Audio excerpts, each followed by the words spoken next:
Good morning friends, welcome back to my YouTube channel Himachal GK from Pong wetland. दोस्तों, इस video में हम HP subordinate allied service का 2019 का जो पेपर हुआ था प्रीलिमिनरी का, तो उसके प्रश्न डिस्कस करेंगे। बट वीडियो शुरू करने से पहले मेरे चैनल को सब्सक्राइब कर लें और बेल आइकन का बटन है उसे प्रेस करना ना भूलें। और दोस्तों, टेलीग्राम चैनल है उसे भी फॉलो करना ना भूलें, उसका लिंक जो है मैं डिस्क्रिप्शन बॉक्स में दे दूँगा। तो चलिए शुरू करते हैं आज की भी ये वीडियो। तो पहला प्रश्न है हमारे पास, एच पी जी के का है। Department of fisheries government of H P under blue revolution has envisaged construction of how many hectare new ponds and trouts units in the state by 2022। ठीक है, मत्स्य विभाग हिमाचल प्रदेश सरकार ने नील क्रांति के तहत वर्ष 2022 तक कितने हेक्टेयर में नए तालाब व ट्राउट इकाइयों के निर्माण की परिकल्पना की है। तो दोस्तों, इसके जो राइट ऑप्शन है वो है option B, 1000 hectare new ponds and 1000 trout units.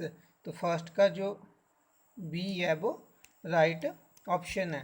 ठीक है, जो हिमाचल सरकार है उसने जो 2022 तक जो है 1000 जो है तालाबों के निर्माण और ट्राउट मछलियों की इकाइयों के निर्माण का जो है वो टारगेट जो निश्चित किया था। ठीक है दोस्तों, अब हिमाचल में जो मछली उत्पादन के बारे में थोड़ा डिटेल में जानते हैं। तो हिमाचल में जो है सर्वाधिक मछली का उत्पादन जो कांगड़ा जिले में होता है। ठीक है, कांगड़ा के बाद दूसरा स्थान जो है वो बिलासपुर का आता है। बिलासपुर के दियोली में एशिया का सबसे बड़ा मछली प्रजनन केंद्र है। ठीक है, जो कि ये प्रश्न में पूछा जाता है बार बार, दियोली वाला। तो इसकी स्थापना जो है 1961 में की गई थी। और इसके अलावा जो है मंडी जिले के आलसू में, चंबा के सुल्तानपुर में, कांगड़ा के मिल्मा में जो है सरकारी मछली प्रजनन केंद्र भी खोले गए हैं। ठीक है, एक तो दिल्ली हो गया, उसके अलावा ये तीन जो बताए मैंने, मंडी जिले के आलसू, चंबा का सुल्तानपुर और कांगड़ा का मिल्बा जो है ये याद रखना है। ठीक है, और दोस्तों हिमाचल में जो है ट्राउट मछली का प्रजनन जो है वो नार्वे देश की सहायता से जो है उसको बढ़ावा दिया जा रहा है। हिमाचल प्रदेश के जलाशयों में गोविंद सागर देश भर में सर्वाधिक प्रति हेक्टेयर मछली उत्पादन तथा पोंग डैम की मछलियों को जो है सर्वोच्च यानी सबसे अधिक जो मूल्य मिलने का जो गौरव प्राप्त है। ठीक है दोस्तों, ट्राउट मछली के लिए हिमाचल प्रदेश में रोहड़ू, बंजार और लारजी में जो है काफ़ी फेमस है ये जगह। रोहड़ू में जो है, और दोस्तों एक प्रश्न जो आया डिस्कस किया था हमने शायद 2 दिन वीडियो पहले, कि रोहड़ू में जो है पर्यटन के लिए क्या जो है वो आकर्षित करता है। तो वहाँ पे जो है ट्राउट मछली का जो है कांटे से जो है मछली पकड़ना, ठीक है, ये पूछा गया था। तो एंगलिंग बोलते हैं उसको। तो ये पूछा गया था रोहड़ू में क्या पर्यटकों को आकर्षित करता है। तो ये जो है वो ट्राउट मछली का जो है कांटे से पकड़ना, ये कि एक प्रकार से खेल की तरह जो उन्हें आकर्षित करता है। तो रोहड़ू जो है वो ट्राउट मछली के लिए फेमस है। नेक्स्ट क्वेश्चन है second, which of the following is the driest place in Himachal Pradesh due to rain shadow effect. Himachal Pradesh की किस जगह को वृष्टि छाया प्रभाव के कारण प्रदेश का सर्वाधिक सूखा क्षेत्र माना जाता है। तो दोस्तों वो है लाहौल स्पीति का स्पीति। तो सेकंड का सी जो है वो राइट ऑप्शन है।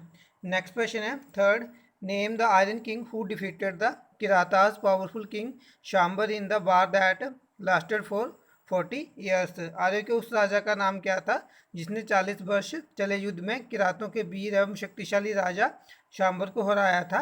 तो दोस्तों वो थे राजा दिवोदास। तो थर्ड का जो सी है वो राइट ऑप्शन है। ठीक है दोस्तों, दस्यु राजा शाम्बर के पास यमुना में से ब्यास नदी के बीच की पहाड़ियों में 99 किले थे। ऋग्वेद के अनुसार दस्यु राजा शाम्बर और आर्य राजा दिवोदास के बीच 40 वर्षों तक युद्ध हुआ। अंत में दिवोदास ने उद्ब्रज नामक स्थान पर शाम्बर का जो है वो वध कर दिया। ऋषि भारद्वाज आर्य राजा दिवोदास के मुख्य सलाहकार थे। ठीक है, और दोस्तों इसके अलावा वैदिक काल का जो हिमाचल का एक और युद्ध पूछा जाता है एग्जाम में, वो है दशराग युद्ध। ठीक है, तो दोस्तों ये जो है ऋग्वेद के अनुसार दशराग युद्ध जो है वो दिवोदास के पुत्र सुदास और 10 आर्य तथा अनार्य राजाओं के बीच हुआ था, जिसे कि दशराग युद्ध जो है वो कहा जाता है। सुदास की सेना का नेतृत्व जो है उनके गुरु और मंत्री वशिष्ठ ने किया था, जबकि अन्य 10 राजाओं की सेना का नेतृत्व जो है वो विश्वामित्र जी ने किया था। सुदास की सेना ने 10 राजाओं की सेना को पराजित किया। इसके बाद सुदास ऋग्वेदिक काल के जो सबसे शक्तिशाली राजा बने थे। और दोस्तों ये युद्ध जो है वो रावी नदी के किनारे हुआ था। नेक्स्ट क्वेश्चन है fourth, Prano, Jhanjhara, Dhamchalish and Dhogri are the types of but amongst the tribes of HP. Prayano, Jhanjhara, Damchalish और डोगरी जो है हिमाचल प्रदेश के जनजातियों प्रचलित कौन सी प्रथा के नाम है? तो दोस्तों ये मैरिज के टाइप हैं, विवाह के प्रकार हैं। तो फोर्थ का जो बी है वो राइट ऑप्शन है। ठीक है, प्रायनो, झंझारा, गद्दर, पैरना, दमचलिश, घोगरी, जिराड़ फूक, झिंड फूक, जानर टंग जो है ये कुछ जो है वो ट्राइबल के जो हैं वो विवाह के प्रकार हैं हिमाचल प्रदेश की। ठीक है, नेक्स्ट क्वेश्चन है fifth, which of the following fair was conceived by W Gostin the then superintendent of Shimla hill state. निम्न में से किस मेले की कल्पना शिमला हिल स्टेट के तत्कालीन पुलिस अधीक्षक डब्ल्यू गोस्टिन ने की थी? तो दोस्तों वो है नलवाड़ी मेला, बिलासपुर डिस्ट्रिक्ट का। तो फिफ्थ का जो डी है वो राइट ऑप्शन है। ठीक है दोस्तों, नलवाड़ी मेला जो है बिलासपुर ज़िले में होता है। इसकी शुरुआत वैसे तो नलवाड़ी मेला हिमाचल के अलग अलग जगहों पे होता है, लेकिन जो सबसे फेमस है वो है नलवाड़ी का मेला। बिलासपुर डिस्ट्रिक्ट का जो नलवाड़ी मेला है वो सबसे फेमस है। इसकी शुरुआत जो है 1899 में डब्ल्यू गोल्डस्टीन ने की थी। उस समय जो बिलासपुर कहलूर था उस टाइम, जो उस रियासत का नाम, ठीक है, बिलासपुर का जो पुराना नाम था वो कहलूर था। ठीक है, तो उस टाइम वहाँ के राजा थे राजा अमरचंद। ठीक है, तो उनके शासनकाल में जो ये मेला शुरू हुआ था। ये मेला जो है वो लुहणू मैदान पर लगने वाला एक राज्य स्तरीय मेला है जो कि मार्च के माह में लगता है। ठीक है, और दोस्तों ये एक पशु मेला है। और दोस्तों जो शिवरात्रि जो है वो मंडी की शिवरात्रि फेमस है। ठीक है, जिसकी शुरुआत जो अजबर सेन ने की थी। ठीक है, और जो मिंजर मेला वो चंबा का है। ठीक है, जो कि राजा साहिल वर्मन ने शुरू करवाया था। और जो लब्बी मेला है ये शिमला जिले के रामपुर में लगता है, जो कि राजा केहरी सिंह ने शुरू करवाया था। और दोस्तों इन सब में याद रखना है कि शिवरात्रि, मिंजर और जो लब्बी मेला ये अंतर्राष्ट्रीय स्तर के मेले हैं, और जो नलवाड़ी मेला है ये एक राज्य स्तरीय मेला है। नेक्स्ट क्वेश्चन है sixth, which of the following battle was fought on 28 January 1846 between the British led by sir Harry Smith and the Sikh led by Ranjodh Singh Majithia. 28 जनवरी 1846 में सन हैरी स्मिथ की ब्रिटिश सेना और रणजोत सिंह मजीठिया की सिख सेना के मध्य कौन सी लड़ाई लड़ी गई थी? तो दोस्तों ये लड़ी गई थी अलीवाल की लड़ाई। तो सिक्स का जो सी है वो राइट ऑप्शन है। ठीक है दोस्तों, इस प्रश्न के जो एक्सप्लेनेशन है उसे थोड़ा डिटेल से सुनना है आपने। ठीक है, पूरा डिटेल में जानेंगे। तो दोस्तों जो प्रथम आंग्ल सिख युद्ध हुआ था वो 1845 से 46 के बीच में हुआ था। और इस युद्ध में जो 5 लड़ाइयाँ लड़ी गई थी। इसमें जो पहली लड़ाई थी वो मुदकी की लड़ाई थी, जो कि तेज सिंह ने सतलुज नदी के पार अपनी पंजाबी जो सिख जो सेना थी उसमें तेज सिंह थे मुदकी की लड़ाई में, जिन्होंने कि सतलुज नदी के पार अपनी सेना का नेतृत्व किया और फिरोजपुर में ब्रिटिश चौकी पर चले गए थे, लेकिन उन्होंने उस पर हमला नहीं किया और उसे घेर नहीं पाए थे। ठीक है, 18 दिसंबर की रात मुदकी की लड़ाई में लाल सिंह के नेतृत्व में अन्य सेनाओं की मुलाकात गफौर हार्डिंग के आगे बढ़ती सेना से हुई। ठीक है, तो जो मुदकी की लड़ाई थी वो हुई थी तेज सिंह के और जो अंग्रेज सैनिक थे गफ और हार्डिंग के बीच में। ठीक है, और दोस्तों उसके बाद जो सेकंड लड़ाई हुई थी वो फिरोज शाह की लड़ाई हुई थी, जो कि 21 और 22 दिसंबर 1845 के बीच, ठीक है, उसमें हुई थी। और इसमें जो थे सर ह्यू गफ और जनरल सर हेनरी हार्डिंग थे। ठीक है, इसमें और इस फिरोज शाह की लड़ाई में जो सिख सेना का नेतृत्व किया था वो किया था लाल सिंह ने। ठीक है, जो तीसरी हुई थी वो बदोबाल की लड़ाई हुई थी। ठीक है, इसमें जो लुधियाना के पास जो हुई थी इसमें जो है ठीक है, इसमें डिटेल नहीं है मेरे पास थोड़ी। तो तीसरी जो बदोबाल की लड़ाई थी, और अलीवाल की लड़ाई जो चौथी थी जो कि सर हैरी स्मिथ और रणजोत सिंह के बीच में हुई थी। वो जो पांचवी जो अंतिम लड़ाई हुई थी वो थी सोबराउन की लड़ाई। ठीक है, तो इसके बाद जो सोबराउन की लड़ाई के बाद जो ये युद्ध समाप्त हुआ था 20 फरवरी 1846 को। ठीक है, इसके बाद जो है लाहौर की संधि हुई थी इनके बीच में 8 मार्च 1846 को, वो भी याद रखना है हमने। ठीक है, नेक्स्ट क्वेश्चन है बेसिकली ये जो प्रथम आंग्ल सिख युद्ध हुआ था अंग्रेजी और सिख सेना के बीच में। तो इनकी जो है ये 5 ये लड़ाइयाँ याद रखनी है कि कौन कौन सी हुई थी। एक मुदकी की हुई थी, फिरोज शाह की लड़ाई हुई थी, बुधवाल की लड़ाई हुई थी, अलीवाल की लड़ाई हुई थी और सोवराओं की लड़ाई हुई थी। ठीक है, तो इसे जो है ये याद रखना आप लोगों ने। नेक्स्ट क्वेश्चन है 8th, which gram panchayat of HP has been selected among 20 gram panchayats from all over the country for the national level राष्ट्रीय गौरव ग्राम पंचायत अवार्ड 2017। तो दोस्तों ये उस टाइम का शायद करंट का अफेयर था। तो इसका जो राइट ऑप्शन था वो था कुठेड़। 8th का जो डी है वो राइट ऑप्शन था। कुठेड़ जो है वो कांगड़ा डिस्ट्रिक्ट की एक पंचायत है। नेक्स्ट क्वेश्चन देखेंगे 9th है, which is the highest peak of Kinnaur. Kinnaur जिले की सबसे ऊंची चोटी कौन सी है। तो दोस्तों दिए गए ऑप्शन में लियो पारगिल या रियो पारगिल जो दिया है सी ऑप्शन वो राइट है। लियो पारगिल जो है वो सबसे ऊंची चोटी है किन्नौर की दिए गए ऑप्शन में। ठीक है, सॉरी, ठीक है, इसकी जो ऊंचाई है वो है 6,791 मीटर।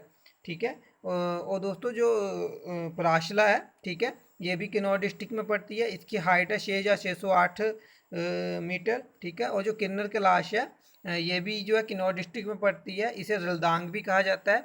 इसकी ऊंचाई है 6,500 मीटर। ठीक है, और जो आपका फोर्थ ऑप्शन है मनी रिंग। ठीक है, मनी रैंक जो है ये लाहौल स्पीति में पड़ता है। ठीक है, और इसकी ऊंचाई जो 6,597 मीटर। दोस्तों इसके अलावा किन्नौर में शिला चोटी है जिसे कि हिमाचल की सबसे ऊंची चोटी का दर्जा प्राप्त है और उसकी ऊंचाई जो है 7,026 मीटर है। ठीक है, याद रखना ये। नेक्स्ट क्वेश्चन है 10th, which of the following product is not registered under the geographical indication GI of goods act 1999। निम्न में से कौन सा उत्पाद सन 1999 के वस्तु अधिनियम के तहत भौगोलिक संकेतक सूचक हेतु पंजीकृत नहीं है। तो दोस्तों दिए गए ऑप्शन में सिरमौरी लोई जो है इसे जो है जीआई टैग नहीं मिला है। तो 10th का जो डी है वो राइट ऑप्शन है। बाकी की जो किन्नौरी शॉल है इसे 2008 में जो है वो जीआई टैग मिल चुका है, कांगड़ा चाय को 2005 में। और दोस्तों कांगड़ा चाय जो को है इसी वर्ष 2023 में यूरोपियन जीआई टैग मिला है। ठीक है, ये करंट का है तो इसे याद रखना है। और जो चंबा रुमाल है इसे जो 2007 में जीआई टैग मिला था। नेक्स्ट क्वेश्चन है 11th, who amongst the following from Kullu was the member of an all-women navy crew named Tarini for circumnavigating the globe। निम्न में से कौन सी महिला कुल्लू की थी जो तारिणी महिला नौसैनिक सदस्यों के दल में से थी जिसने इस भूमंडल की परिक्रमा की। तो दोस्तों वो थी 11th का जो राइट ऑप्शन है वो थी लेफ्टिनेंट कमांडर प्रतिभा जम्वाल। तो 11th का जो डी है वो राइट ऑप्शन है। ठीक है, दोस्तों ये जो सदस्य थे इनमें 9 सदस्यों की ये टीम थी। तो इनका जो उद्देश्य था जो भारतीय जो नौसेना है उन्होंने जो तारिणी INS SB करके तारिणी नाम से एक जो अपनी स्वदेशी नौका बनाई थी तो उसका जो प्रचार करने के लिए, ठीक है, उसमें अपनी शक्ति दिखाने के लिए जो है 6 महिलाओं का एक क्रू बनाया था जो कि पूरे जो है वर्ल्ड का चक्कर लगाएगा समुद्री रास्ते से। ठीक है, तो उनमें जो है हमारे हिमाचल से जो है लेफ्टिनेंट कमांडर प्रतिभा जम्वाल शामिल थी। नेक्स्ट क्वेश्चन है 12th, who is the author of the book the Himalayan district of Kullu Lahaul and Spiti. The Himalayan district of Kullu Lahaul and Spiti पुस्तक के लेखक कौन है। तो दोस्तों वो लिखी थी APF हारकोट ने। तो 12th का जो सी है वो राइट ऑप्शन है। ठीक है, दोस्तों इसके अलावा जो JC फ्रेंच हैं इन्होंने हिमालय आर्ट और संसार चंद ऑफ कांगड़ा नाम से पुस्तकें लिखी थी। ठीक है, और जो ईजे वक हैं इन्होंने शिमला अतीत और वर्तमान नाम से पुस्तक लिखी थी। हरमन गोइड्स हैं, इनके बारे में मुझे कोई डिटेल नहीं मिली थी तो इनको छोड़ रहे हैं। नेक्स्ट क्वेश्चन है 13th, इसमें पूछा गया match the following Leeds and the correct answer from given codes be selected. ठीक है, निम्नलिखित सूचियों का मिलान करें एवं दिए गए कूटों में से सही उत्तर को चुनें। ठीक है, तो इसके सूचियों का मिलान करना है। तो पहले में पूछा गया भारतीय लोकतंत्र के प्रथम मतदाता थे। तो दोस्तों वो थे हमारे श्याम शरण। ठीक है, किन्नौर से थे ये। तो फर्स्ट का जो है सी जो है वो राइट होगा। ठीक है, और हिमाचल प्रदेश के प्रथम राज्यपाल थे वो थे हमारे हिम्मत सिंह। तो सेकंड का जो है वो डी जो है राइट ऑप्शन है।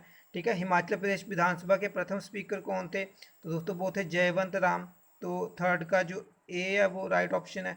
ठीक है, और हिमाचल प्रदेश के प्रथम मुख्य सचिव थे। दो ऑप्शन बच ही गया हमारे पास, तो फोर्थ का जो है वो बी राइट ऑप्शन है। तो इसी हिसाब से जो है हमारा जो राइट ऑप्शन बनता है यहाँ पे 13 का, वो है ऑप्शन हमारा सी। सी जो है वो राइट ऑप्शन है 13 का। ठीक है, प्रथम मतदाता थे भारत के वो थे श्याम शरण, और प्रथम राज्यपाल थे हिमाचल के हिम्मत सिंह, मेजर जनरल हिम्मत सिंह। और प्रथम विधानसभा स्पीकर थे हमारे जयवंत राम, और प्रथम मुख्य सचिव थे के एल मेहता। ठीक है, तो जो 13 का जो सी है वो राइट ऑप्शन है। ठीक है, तो दोस्तों ये लास्ट प्रश्न था इस वीडियो का। तो इस वीडियो में इतना ही। इस हम पूरे प्रश्न को जो है क्वेश्चन पेपर जो है हम अलग अलग वीडियो में डिस्कस करेंगे सारे प्रश्न को डिटेल में। इसमें 200 क्वेश्चन जो है पूछे गए हैं, तो उन सबको जो हम डिटेल में डिस्कस करेंगे। तो इस वीडियो में इतना ही। तो नेक्स्ट वीडियो में मिलेंगे, तब तक के लिए गुड बाय। जय हिंद, जय भारत, जय हिमाचल।